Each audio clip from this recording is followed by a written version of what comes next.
L'Italia non deve preoccuparsi, io sì, perché ho la responsabilità della difesa dell'Italia. L'Italia non è il caso che si preoccupi, per adesso le guerre sono ancora lontane, anche se il mondo è un mondo più difficile di quello che c'era 4-5 anni fa. Rassicura l'Italia da Padova il ministro della difesa Guido Crosetto. Nonostante i venti di guerra che soffiano dal Medio Oriente, per il nostro paese non ci sono rischi, e anche per il territorio triveneto, dove sono presenti 2 basi americane a Vicenza e ad Aviano. Il ministro ha puntualizzato che non ci sono state richieste da parte dell'amministrazione americana. Non si deve preoccupare. C'è una convenzione che disciplina l'utilizzo delle basi, qualora debbano essere utilizzate per motivi diversi da quelli normali deve essere chiesto l'assenso al governo e nessun assenso, come ho detto stamattina, è stato mai chiesto. Il ministro ne ha parlato a Padova, invitato ad un convegno su pace e difesa nazionale, dove, con un lungo intervento, ha sottolineato come il mondo sia cambiato e le dinamiche che lo regolano sono diverse.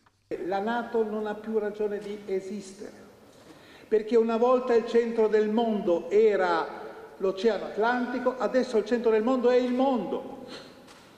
Il mondo una volta erano gli Stati Uniti e l'Europa, adesso gli Stati Uniti continuano a essere rilevanti nel mondo, l'Europa meno, ma c'è tutto il resto del mondo, non solo il sud del mondo, i grandi attori con cui va costruito un rapporto. L'urgenza è quella di dialogare con il mondo per far rispettare il diritto internazionale.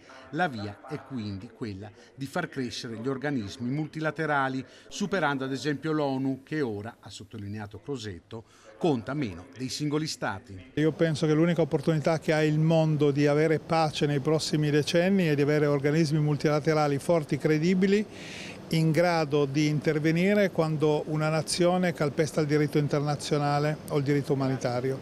Adesso non li abbiamo, quindi sta a noi cercare di costruirli, ma noi siamo tra i paesi che vogliamo e da 2 anni, da quando siamo al governo, parliamo di una nuova importanza degli organismi multilaterali.